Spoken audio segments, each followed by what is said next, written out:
Yeah, it is often said that language learning requires regular practice and consistency.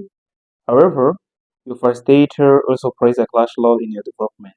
Yego biravuga ko kwiga ururimi bisaba imyitozo ya buri munsi, ariko umuntu ugutoza n'indi kwigisha nawe agira uruhare rukomeye mu mikurire yawe. Kumenya ururimi wigishwa nande, akoresha ubuhe buryo bakwigisha, ni izihe approach zikoreshwa hariya, se mwiga ibiki, nabyo birakora. Muri Rugwiro Languages twigisha icyongereza kuva ku wa mbere kugera ku wa gatanu, isaha imwe n'igice n'amasaha abiri. Ubundi icyo ni igihe cyagenwe kandi ubushakashatsi bwerekana ko umuntu agikoresha neza ku munsi yamenya ibintu byinshi. Dufite na weekend program. Abantu rero bashaka kwiga, people who are interested, make sure that you text us via this WhatsApp number.